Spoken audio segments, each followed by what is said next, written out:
mama, mama, mama, mama, mama, mama, mama, mama, mama. Yeah. What up, yo? It's your boy M to the AZ. Seriously, boy. Yes, we are back with another one, and I'm sure that y'all ready for this one. It's not gonna be long. I'm gonna try to do it quick so that basically I can get on with whatever it is that I'm doing. It's quarantine, y'all. It's quarantine. I'm still indoors. I'm still locked in. Yeah. The day I told myself that I'm going to get some noogie for the first time. So here it starts. So most of my life I've always kind of had a thing, or I was kind of drawn and attracted to ladies that are older than me. So I remember when I was 17 years old, I met this girl. She was 21 years old. She was already out of school. I was still in high school, you know. I don't know. She fell for my charm. I was 17 years old. Yes, I was 17 and she was 21. I don't remember when I met her. I probably saw her and I ran after her. Gone, I shot my shot. And meaning when I take my shot, I do hit Kobe.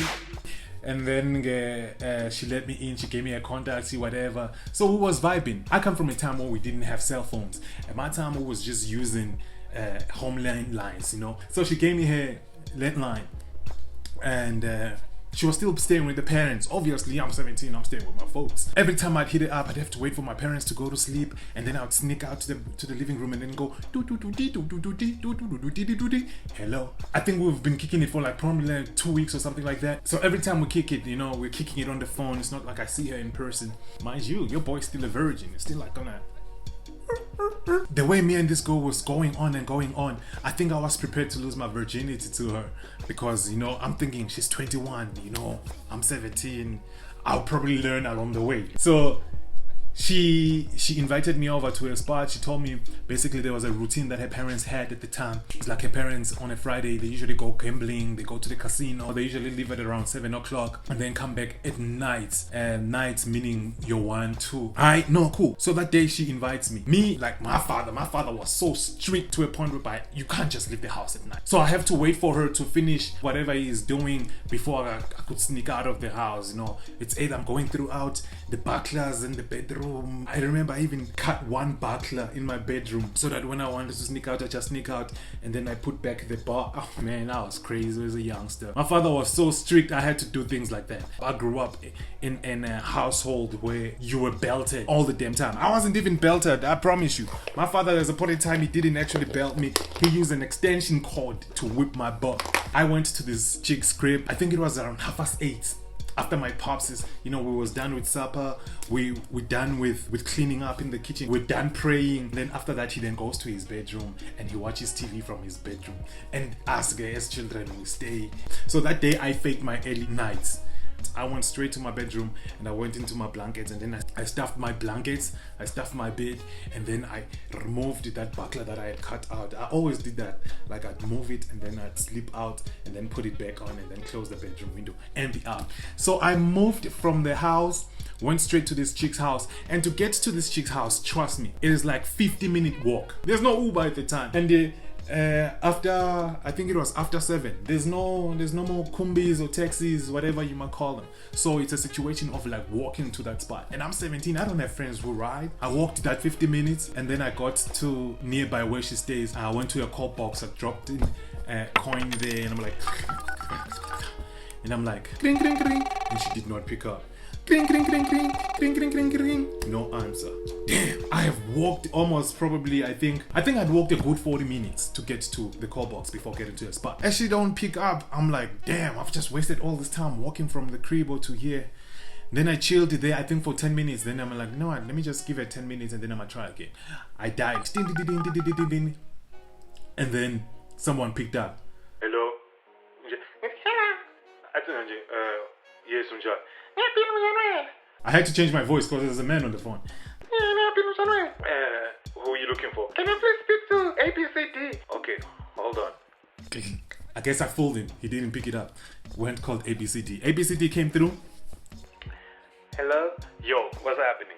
I'm good. Listen, where are you? I'm like down the road. What's the situation at your spot?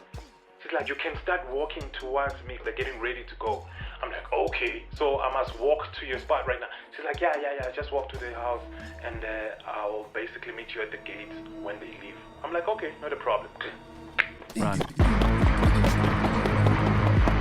I get to her spot.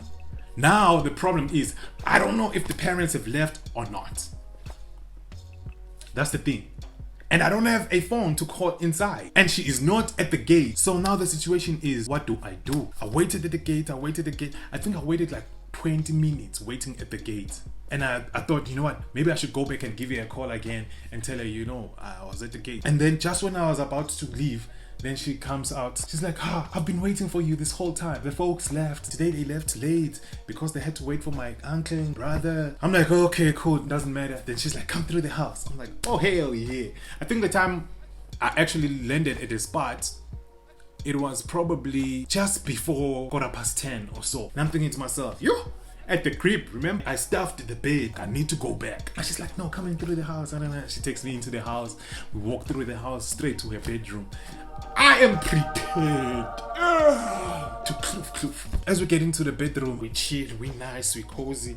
She's chilling on me. Oh, it felt so beautiful. That's exactly how I felt at the point in time. I felt like it was everything. I was so ready for these hands. I don't know if I really tried to smash Wangsha Sandla, but all I know is that it took a while before, you know, we was naked. It could be that, you know, it was the first time she actually chilled with me on that tip. She then looks at the time. She's like, yo, it's 12. I think my folks will be coming back. As we're chilling, she's laying on me. We're feeling nice and all of that.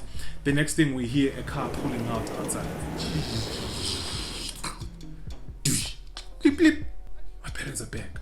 I'm like, no flipping ways. No flipping ways. No flipping ways. I still haven't kloof. You know, all we've done is just I'm ready. Like, listen, I'm ready to lose it all. I'm ready to walk out of this house today and be like, yeah, Superman. You know, that kind of a thing. The parents are back. Now it's a situation of like, flip, what do I do? So now we're both panicking. She's like, get in the wardrobe. She's getting in the wardrobe.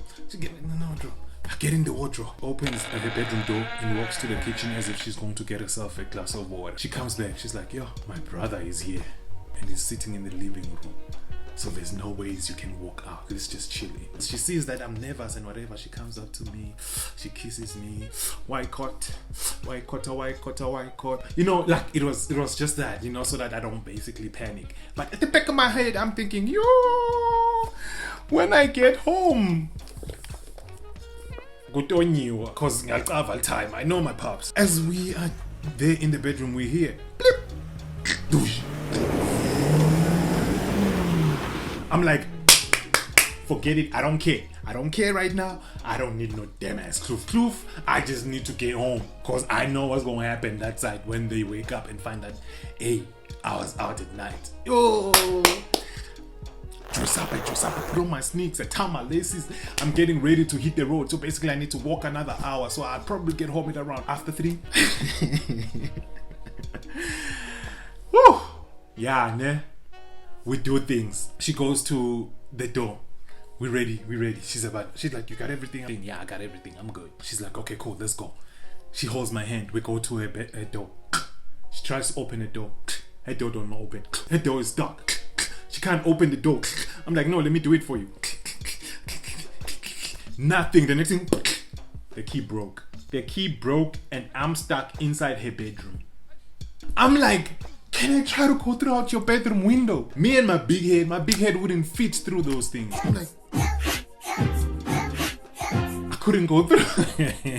After probably 30 minutes of us trying to escape, we're here.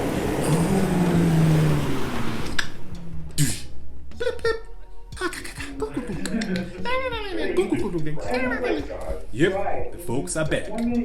Brother too. So basically the brother came back to chill, left the parents there, and then went to fetch the parents, and then came back into the crib. So now she is in trouble. I'm looking at the time. I don't want anything. She tries to come and kiss me. I don't want no damn ass thing. Just leave me alone. I want to get out of here. My pop's gonna kill me. Time. Every time I look at the time, it's like getting closer and closer to dawn. I think it passed out probably like 30 minutes. And then she got up and she's like, yo, mans, Just do something. Let me just call them and tell them that, you know, we're stuck in here and all of that. I'm like, what? You gonna let them see me? You gonna die and they gonna kill me. They probably gonna castrate me, and I still need to use my thing. So I cannot get castrated before my eggplants is in use, and I'll be getting castrated for nothing because nothing really happened. So no, like, how do we do this? Then she's like to me, you know what, Maz? I think the best thing to do is for you to get in the closet up there. And then I close and then put pillows, and you know, so that basically they don't see you. So on final, I had to go inside the closet, up inside the closet, and I had to be damn ass quiet. And then she banged the door. Come and help. The brother comes through. What is the problem? I'm stuck in here. The mother walks. She's like, okay, no, let's wait until 8 o'clock so that when they open at the locksmith at the shops, locksmith will get a key and come in and try. 8 o'clock. The time is right now is going for 7. My pops is probably getting up right now, going to water the garden. And me, I'm still not in the house. Yo, you cannot tell me about 8 o'clock. They're like, yeah, no, just stay inside. We will pour you water and bring it through the window. We'll also bring you oats through the window. That's the mother. I'm like thinking, oh my goodness. These people are actually going to keep me here. There's nothing we can do. We have to wait until 8 o'clock. 9 o'clock. They're in the house. They're not going anywhere. 10. Then someone decides, you know what? Let me go buy a key so I can unlock the door for my sister. So you can already imagine what I'm going through at that point in time. He comes back, he opens the door. Hey, they're celebrating. Hey, the door is open. Hey, oh, hey. Yeah, but go drop la papet.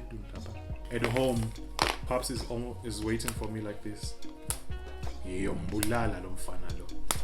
That day, I did not want to go home. I didn't get no kloof. I didn't sleep in my bed. I am panicking that my pops found out. My siblings probably gonna tell on me. 12 o'clock noon, I walked out of that house. Imagine having to walk an hour again. After all of this, having to walk back home an hour. When I got home, my pops is done with the garden, is done sweeping the yard. What. I get in, my pops is on some, where were you? I'm like, no, I just woke up and decided to go for a jog. And when I was at jog, I then ended up at basketball. Okay. So I managed to lie to him and he never found out. My siblings never told on me. But still, I never got to. It's your boy MTD AZ. Thank you very much for watching. Don't forget, hit the bell, share and like. The comments are more important to me than the subscription. So let me hear what you got to say about this. It's your boy